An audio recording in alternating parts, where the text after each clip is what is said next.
Lippitt, owner of the Hill Street Group and host of Communication is an Art, the podcast. I'm a communication strategist, a public speaker, and a leadership trainer. Most weeks, I'll be joined by other communication specialists, but every few weeks, you'll hear from just me to equip you, the listener, with practical tools and strategies to navigate through your day with confidence.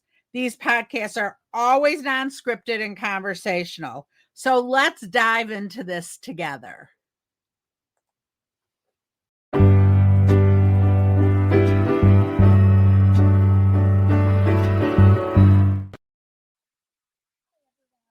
Here we are. It's the end of 2025. I can't believe that in 6 months, I've actually posted 25 podcasts. I'm so pleased with myself for that. Not that I'm bragging. It's been a road to learn what I like and what I don't like and what you like. So I always look at how many people are listening to the podcast, how the growth is going, so that I make sure that I am answering what you want to hear. So with that being the last week of 2025, I have thoughts. I'm going to save them for 2026 because why not? And today I'm going to bring you clips from 3 different episodes. I hope you'll like them, and then I hope you'll go back and find the episode. It'll be in the show notes, and take a listen to the whole episode. So first up is Elaine Belson, and she and I talked about a lot about communication as a social worker. She has a great and interesting background in the Army as well, where she served as a social worker. And so this is just one little snippet, but trust me, the whole conversation was great. So here we go. Most important piece of communication is wanting to understand where the other person's coming from, because the point of communication is to reach understanding. As a social worker, I'm a pragmatist. I only care about what works. And so you can't solve a problem if you don't understand it. So it's really important to understand each other so that you can problem solve and then move forward. So I have an expression: the only thing necessary for solving a problem is wanting to, because if that is there, the rest will follow. That's fabulous. So that's why that's the most important is wanting to understand where the other person's coming from. That's really important. That really sums up all of communication, right? Right.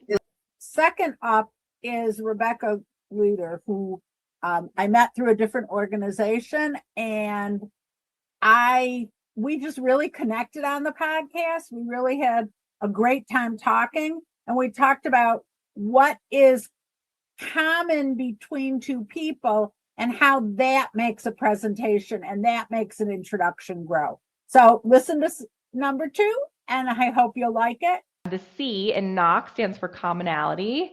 Okay. That one's one of my favorites because we get a lot of imposter syndrome when it comes to reaching out to someone who we feel like has a wealth of knowledge in something that maybe we don't have knowledge in, or we're trying to grow into a space and they've been in that space for a long time. And so we're like, why would they even take time to speak with me? In one of my workshops, I had a slide that said, people will ask themselves, who am I to reach out to this person? Like, they're going to think, why would I respond? And I crossed out the who and I changed it to how. How am I to reach out to this person? And we can do it. We can do it. I've done it. I have lots of examples and I continue to do it. And it's still always a little bit challenging, but it's like reaching. But one of the things that can reduce the reach so it doesn't feel like they're light years ahead of us is commonality. And it can just be, we're from the same city, we study in the same place, we have the same interests, we have mutual contact. Whatever those areas of commonality are can help sort of level the playing field. And I say make a relationship feel more personal and familiar instead of, oh, someone wants something from me and it's like, a spam call. Like, what do they want today? Instead, it's like, okay, I have a mutual contact. At a minimum, we could talk about the mutual contact. Right. So commonality is one of the sort of great equalizers when it comes to connecting with people that either the world, those around us, or we see as being sort of at a different level than we may be at. Wow. So my third little snippet for you today is with Brenda Meller. And Brenda and I have worked together seamlessly from the beginning. And she is always, let's put it this way, she is always the first person I ask for something. And I just learned so much from her, and I think you will too. And she's going to be talking in this little snippet about LinkedIn and how we put our best face forward in LinkedIn. So take a listen, folks. So speak to how we communicate through those pieces of LinkedIn to move us forward, because that's the goal at the end of the day, is to make new connections, move us forward, and create synergies. Yeah. And if you want to be more effective on LinkedIn, I think these are two strategies you have to do. One is having a good headshot photo, professional looking headshot photo that's visible. And the ironic thing about this, Pam, is a lot of times when we don't see a photo attached to an account, it's usually a second or third level connection who's trying to invite you to connect. And they may not even be aware, because there's privacy settings that you have set up, and they may have accidentally set up their photo to show to only first level connections. So if that's the case, it doesn't matter if you've uploaded a great looking headshot photo. If you're not connected with the person yet, they're going to see a gray avatar in there. A smaller subset of LinkedIn users that don't have the photo visible, it's because they haven't uploaded a photo yet. And it might be, it's usually not a privacy concern. It's usually more comfort. I don't like taking pictures. I don't like pictures of myself, or I don't look what I look like. Whatever the reason is, they're holding back from having a photo taken, and they don't have any photo on their account. Now, there's a statistic, and I wish I could find the stat, but LinkedIn says, like, if you have a headshot photo that's visible on your account, you'll get X percentage more invitations accepted. And again, it goes back to human nature. When we receive an invitation, if we don't know you, if we don't recognize the name and there's no photo, we jump to conclusions. Is this a fake account? Is this spam? Is this not a real person? And we're more likely to ignore it.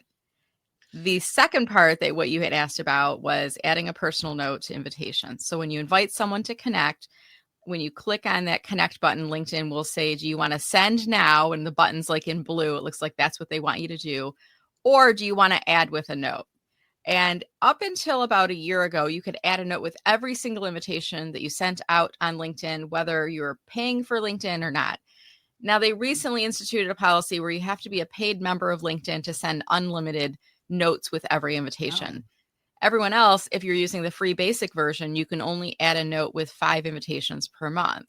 So my advice is changing a little bit based on that. If you know the person, like Pam and I met at a networking event, and immediately after I send her an invitation, I'm not going to include a note, because she's really likely to remember who I am and accept it. But if it's a note that an invitation that you're sending to someone who's never met you, who doesn't know who you are, you have a better likelihood of them accepting if you add a note and you make it about things that you have in common, something that you're noticing from their profile, not about you. It's not about selling. So that's it. That's my review for 2025. I'll be starting off with more podcasts next week as we enter 2026. My whole newsletter today is about the fact that we're in Q2, quarter 2 of the century. And I don't know how we finished the first 25 years, because there have been so many changes in all our lives. So here's to a happy new year if you're listening to this live, or hope you're having a good new year if you're listening to this later on. And I will see you right here at Communication is an Art next week. Thank you, everyone.